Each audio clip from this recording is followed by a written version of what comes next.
নমস্কার, আপনারা সবাই কেমন আছেন? আশা করছি ভালো আছেন। আজকে একটা নতুন ভিডিওতে আপনাদের অনেক শুভেচ্ছার ভালোবাসা রইল। সকালবেলা ঘুম থেকে উঠে সবার আগে আমি কি করেছি, পুজো দিয়ে নিয়েছি। আর পুজো দিতে দিতে আর একজন বাবু এসে গেছে। না বলো হোলি, এবার হয়েছে না, সবাইকে বলো হ্যাপি হোলি। হ্যাপি হোলি। সবাই সাবধানে হোলি খেলবে।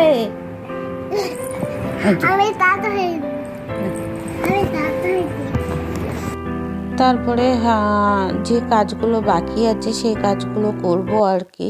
আর হাজব্যান্ড রান্না করেছিল, ও ভাত করেছিল আর ওই সয়াবিনের তরকারি করেছিল।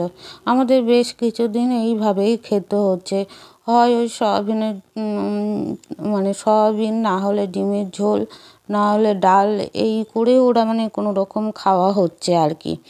আর মানে হাজব্যান্ডের দ্বারাই সম্ভব না সকালবেলা ঘুম থেকে উঠে তাড়াতাড়ি এই রান্না করে নিয়ে তারপরে নিজের কাজ থাকে, অফিসেই যেতে হয়। তো ওর দ্বারাই যেটুকু সম্ভব সেইটুকু কোনো রকম করে নেয় আর কি। আর আমি তো মানে ভাত বা শক্ত কোনো জিনিসই খেতে পারছি না, আমার এখনও ওই লিকুইড খাবার ওই তাই খেতে হচ্ছে। তো ওকে খেতে দিই, ও বসুক, তার সঙ্গে চলুন আপনাদের একটা সুন্দর জিনিস দেখায় আর কি। তা বেশ কিছুদিন ধরে না আমি ডালিয়া গাছ কিনে মানে বসিয়েছিলাম, ফুল হচ্ছে না। তা আমি ভাবছিলাম যে এবার শীতে হয়তো হবেই না। তা যাক, লাস্টে একটা ফুল হয়েছে, কালারটা এত সুন্দর হয়েছে, মানে দেখলেই মনটা আলাদা রকম হয়ে যায় আর কি। আর এদিকে যে পেপসিকাম গাছ আমি পুঁতেছিলাম তাতেও একটা হয়েছে। তা সত্যি নিজের হাতে কোনো জিনিস করলে আর যদি হয় না, এত ভালো লাগে, সেটা বলার কথা নয়।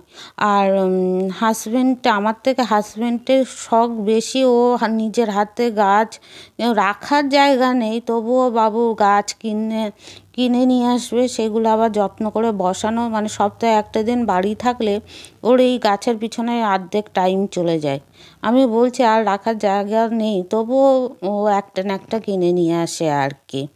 তো ও খেয়ে অফিসে চলে গেছে, আর আমি রুটি আর বাটার ওই ছেলেকে দিয়েছি আর হরলিক্স করে দিয়েছি। তা আমি তো হরলিক্স খাবো, ওসব খাবো না, ছেলেকে টিফিন খেতে দিলাম আর কি।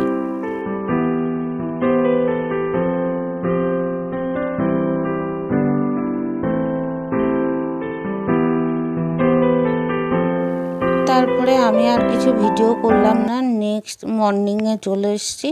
তা হাজব্যান্ড ওই এক খাবার, হাজব্যান্ডও খেতে চাচ্ছে না, ছেলেও খেতে চাইছে না। তা আমি বললাম থাক, আমি নিজে কিছু করে দিই।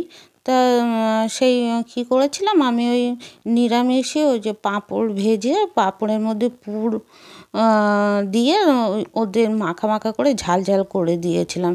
এর রেসিপিটা আজকে আপনাদেরকে বললাম না, অন্য দিন আমি যেগুলো দিচ্ছি না সেগুলো আমি আর একদিন সময় করে আপনাদেরকে বলবো। তা ওরা যা হোক ভালো খেয়েছে, এটাই আমার কাছে বিশাল বড় ব্যাপার, কারণ ওরা একদমই খেতে পারছে না, দুজনে ভাত নিচ্ছে আর নষ্ট করে রেখে দিচ্ছে। তা দেখলাম না, এটা দিয়ে দুজনে ভালোই খেলো আর কি। আর একটা আমার এই দাঁতের বিষয়, আমি একটা জিনিস ভালো আমার দ্বারাই অভিজ্ঞতা হয়েছে, যে যখনই আমরা নিজেরা বলি বা অনেকের কাছ থেকে শুনি যে আজ আছি কাল নেই, পয়সা রেখে কি হবে, যে দুদিন আছে আনন্দ করে মানে আনন্দ করে নিই আর কি। কিন্তু আমার এই দাঁতের অবস্থাটা হয়ে আমি এইটুকু বুঝেছি, যদি আপনি 1 টাকা রোজগার করেন, তার 4 আনা পয়সা আপনার আলাদা রেখে দিতেই হবে। কারণ আজ আছি কাল নেই, যদি আমাদের কিছু হয়ে যায়, চলে যায়, তাহলে ঠিক আছে। আর যদি আমরা অসুস্থ হয়ে পড়ি বা কিছু, পরিবারের ক্ষেত্রে এতটা সমস্যা হয়ে যায় যে আমি নিজের অভিজ্ঞতা দিয়ে আমি বুঝতে পারছি। মানে একটা দাঁতের জিনিস নিয়ে, সামান্য জিনিস নিয়ে পরপর হাজব্যান্ডের এত খরচ হয়ে গেল, এত পয়সার যাচ্ছে, মানে আমি এখন বুঝতে পারছি যে যখনই ওর কাছে কিছু কিনতে চাইতাম তখনই ও বলতো কি, না এটা দরকার নেই, কী দরকার কেনার, যেটা যখন দরকার হবে তখন নেবে। তখন না প্রচণ্ড রাগ হতো যে ধুর, একটু আধটা জিনিস চাই সেটাও দিতে চায় না। কিন্তু আজ ওই জিনিসটা করেছিল বলে আজ আমার দিনের পর দিন যেভাবে হসপিটালে টাকা যাচ্ছে, তা সেটা ও কোনো রকম কোনো কষ্ট দিয়ে সামলাতে পারছে আর কি। তা আমি এটা সবার বলবো যে এইভাবে আমাদের সংসারে মানে আমাদের মতন ঘরের সংসারে বুঝে চলা উচিত।